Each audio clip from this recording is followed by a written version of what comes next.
Pour ne rien manquer, abonnez-vous maintenant. Nous avons parlé tout à l'heure avec les commerçants de Bordeaux. J'aimerais que nous parlions aussi avec un maire, et un maire ô combien prestigieux, celui de la si belle ville de Toulouse. Bonjour Jean-Luc Moudinque. Bonjour. Bon, nous avons parlé tout à l'heure avec les commerçants de Bordeaux sur le défraiement, sur la possibilité d'être remboursé sur la casse. C'est un petit peu ce que disent les municipalités là, parce que ça commence à faire beaucoup avec les dégradations dues aux casseurs sur les manifs. Oui, c'est vrai, ça fait beaucoup à la fois pour les collectivités. Nous, à Toulouse, on en est à quelques 400 000 euros de dégradation à la charge de la collectivité, du mobilier urbain, de la chaussée, des poubelles, divers équipements.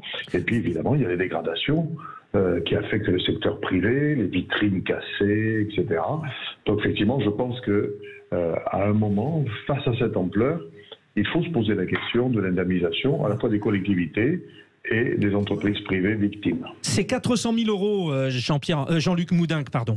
C'est 400 000 euros. Est-ce que c'est sur la totalité jusqu'à présent des 14 journées, des 13 journées de mobilisation? C'est ça? Oui. Ouais. Oui. Et alors, quelles sont les grosses dégradations? Qu'est-ce qui coûte finalement le plus cher? Ça fait sourire de temps en temps, mais par exemple, une poubelle brûlée, ça coûte. Oui, surtout que c'est jamais une poubelle. En réalité, il y a beaucoup de poubelles qui ont été brûlées.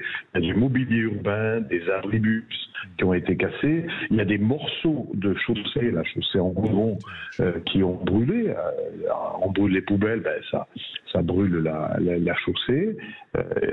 Voilà des exemples qui affectent directement la collectivité, c'est-à-dire qui porte atteinte à l'espace public. L'espace public, il n'appartient pas au gouvernement, il n'appartient pas à M. Macron. On se trompe de cible. Il appartient aux Toulousains, aux citoyens. Et c'est ça qui me scandalise. Oui, parce que les 400 000 euros, bien évidemment, il va falloir les rembourser. C'est avec les deniers publics. Et les indemnisations, finalement, ce sont les contribuables qui les font. Donc vous avez concrètement demandé au gouvernement d'être indemnisé. Quelle est l'évolution de l'échange? Vous êtes plusieurs municipalités, grandes municipalités, à avoir fait cette demande. Dont Paris.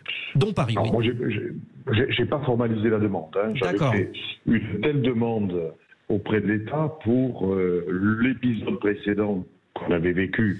C'est l'épisode dit des Gilets jaunes. Ça avait duré longtemps à Toulouse. On avait été la ville la plus atteinte après Paris, à tel point que là, la facture s'est élevée à 8,5 millions de dégâts pour la collectivité. Et quand je vous donne ces sommes, 8,5 millions pour la période dite Gilets jaunes ou 400 000 euros pour maintenant, c'est bien évidemment des choses qui ne sont pas couvertes par une assurance. Donc j'avais effectivement fait cette demande, l'État n'avait pas accepté, et donc j'avais introduit une procédure devant la justice, et nous avons eu raison.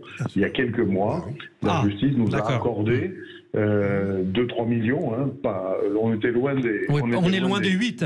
Des 8, c'était d'ailleurs plutôt 2 millions que 3. Simplement, l'État a fait appel de cette décision. Donc, voilà, c'est reparti pour un tour. Parce que il ne veut pas que cette décision puisse faire jurisprudence et que ça lui coûte beaucoup. Donc forcément, s'agissant de ce qui se passe en ce moment depuis quelques semaines, je ne peux pas réfléchir à cette question sans penser à ce précédent dossier dû à la période Gilets jaunes de 2019. Oui, c'est l'accumulation finalement. Bon, merci Jean-Luc Moudinque, maire de Toulouse, d'avoir témoigné dans ce débat. On avait besoin du point de vue municipal. Merci encore à vous.